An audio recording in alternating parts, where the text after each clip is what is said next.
trouxer a Bíblia, por favor, Atos dos Apóstolos, capítulo de número 27, versículo de número 21.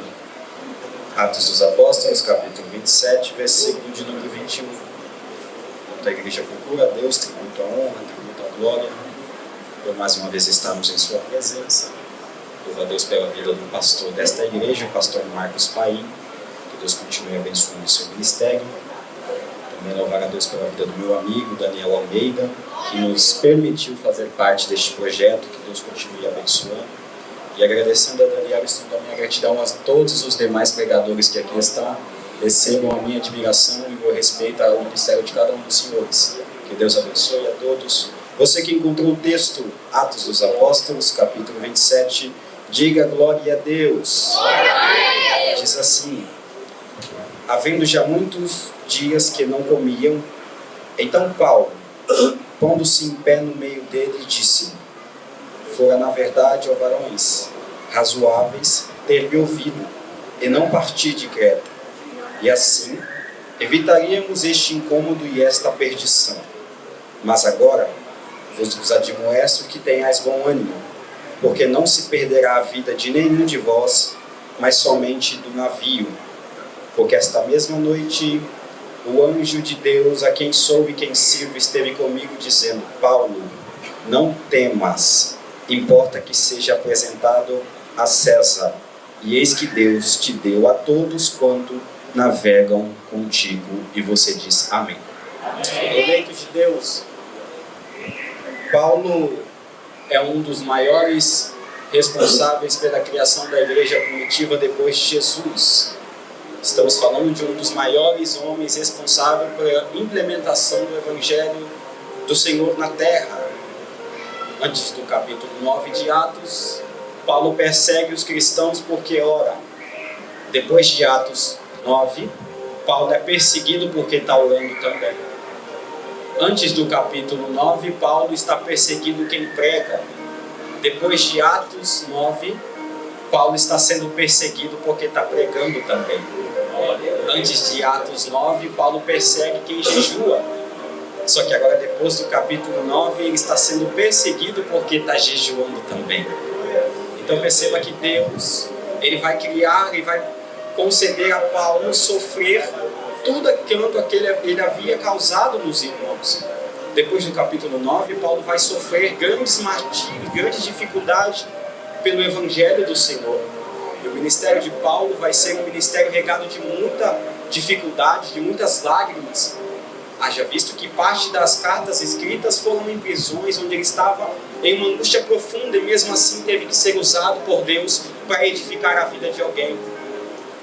Então perceba que quando chegamos diante do capítulo 21 e diante de Atos, percebemos que Paulo mais uma vez está diante de uma adversidade muito grande. Paulo está agora passando por muitos problemas no seu ministério, visto que ele está agora sob acusação de ser um transgressor da lei de Moisés. Ele está agora sob acusação de ser um perseguidor da lei e através do seu senhor estava desvirtuando o conceito religioso da época.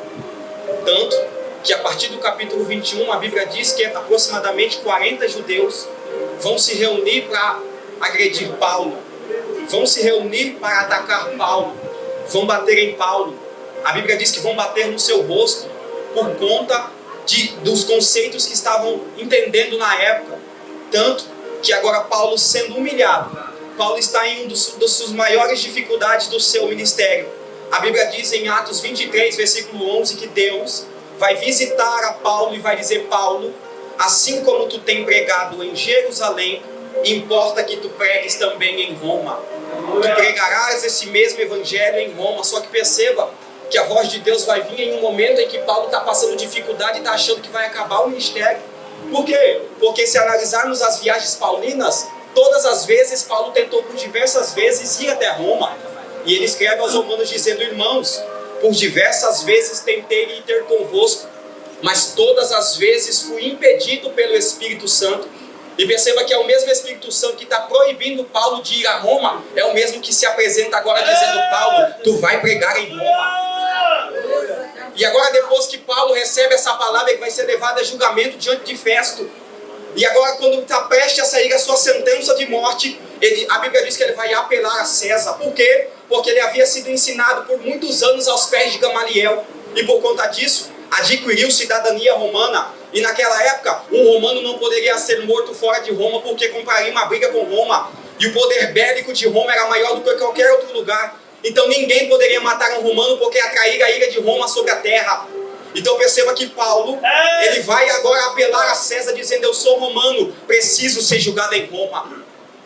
Então perceba que Deus faz a promessa para Paulo, dizendo: Paulo, tu vai pregar em Roma. Só que Deus não revela o processo. Por quê? Porque o meu Deus é assim, ele faz a promessa, mas não revela o processo. Porque se ele revela o processo, você se antecipa. Se Deus revela o processo, você tenta se precaver. E isso tira totalmente a sua dependência dele. Então ele faz a promessa dizendo: Paulo, tu vai chegar em Roma. Só que como tu vai chegar, não te digo, é comigo. Eu não vou te revelar porque tu está nas minhas mãos. E diz a Bíblia, irmãos, que colocam Paulo diante de um navio com mais de 275 pessoas para ser prisioneiro agora com direção a Roma. E perceba que Paulo havia sido espancado. Paulo havia sido maltratado, ele está doente, ele está ferido e está dentro da embarcação como prisioneiro. E a embarcação parte em direção a Roma agora e vai parando no caminho. E diz a Bíblia que a embarcação chega em Sidom, Paulo desce, celebra com os irmãos. E agora segue a viagem. Quando a embarcação chega em Creta, o capitão começa a manusear o navio para sair de Creta. O Espírito brada no coração de Paulo. E a Bíblia diz que Paulo está sob os cuidados de Júlio, centurião da corte Augusta. Paulo, tomado do Espírito Santo, chama Júlio de Júlio. Avisa para o capitão não sair de Creta. Por quê? Porque se sairmos de Creta, irá sobrevir sobre nós uma grande tempestade que vai colocar a vida do navio e a nossa vida em risco. E a Bíblia diz que Júlio confiava mais no capitão do que em Paulo. O capitão não obedece o conselho de Paulo. O capitão não obedece o conselho do profeta e parte em direção a Roma. E a Bíblia diz que a viagem está tudo bem. O capitão está fundamentado naquilo que ele achava que era certo, dizendo: eu estudei, eu conheço de água, eu conheço de clima, eu conheço de tempo, já fiz o trajeto. Quem é um ex-fabricador de tenda para me dizer o que fazer? E a viagem está tudo bem. E parece que a obra de Deus é assim, irmão Marco. É um paradoxo. Por quê? Porque quando as coisas estão indo muito bem, é para se preparar que vai ficar ruim. Quando as coisas estão muito boas, é para se preparar porque vai ficar ruim. Porque me desculpe, irmão, a minha vida e a sua na obra de Deus não é de coisa boa em coisa boa, de vitória em vitória, é de luta em vitória, deserto em vitória, passando prova em vitória. E o tempo está tudo bem. Glória a Deus. E o capitão está dizendo: eu sei o que fazer. E a Bíblia diz que nesse momento vai vir um vento chamado Euroaquilão, que na etimologia é o vento da destruição, da desobediência, um dos maiores ventos, que embarcação nenhuma conseguia ficar de pé diante dele. É verdade. E agora o capitão está vendo que o tempo está fechando, que está vindo o vento. A primeira coisa que ele vai dizer, vai dar a ordem de morte. Vai dizer aos tripulantes que a embarcação estava à deriva e poderia afundar. E a notícia corre.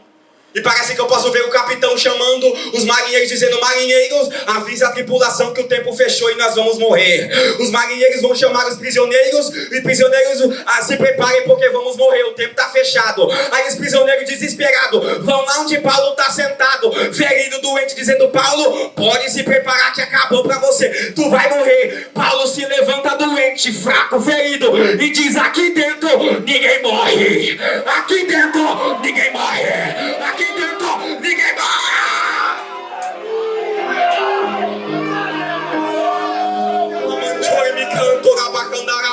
Por que não, Michael? Porque tem hora que você tem que se colocar de pé, mesmo doente, mesmo fraco, para que outras pessoas que estão ao teu redor não caiam.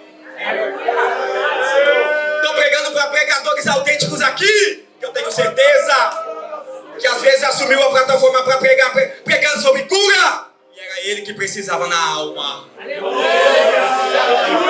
Assumiu a plataforma pregando a restauração, E era ele que precisava, mas mesmo fraco, mesmo ferido, teve que se colocar de pé, porque sabia que uma igreja dependia do seu posicionamento.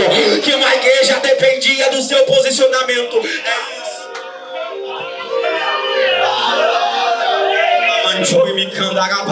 Eu tô pregando pra gente que vai se colocar de pé. Eu tô pregando pra super mulher, super homem não. Tô pregando pra gente fragilizada, gente que chegou aqui cansada, fraca, mas sabe que a casa depende dela. A casa depende dele.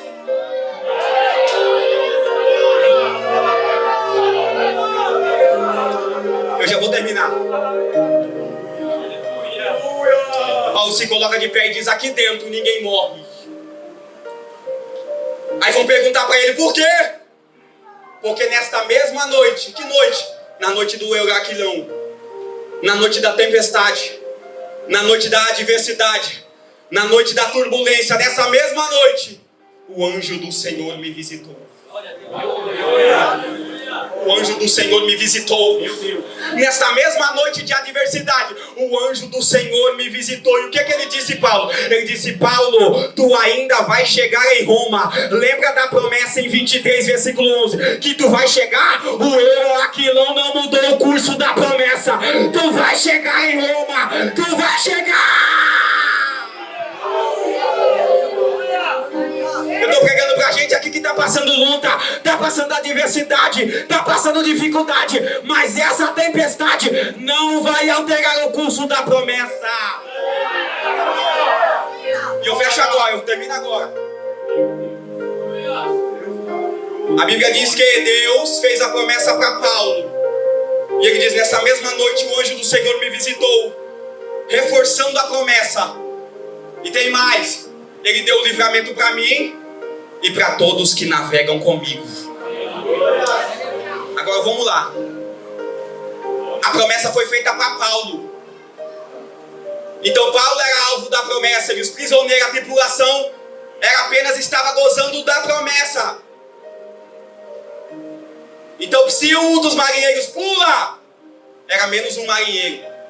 Se 10 marinheiros, 10 pessoas pula, era menos 10. Agora se Paulo pula, estava todo mundo morto, porque Paulo era alvo da promessa.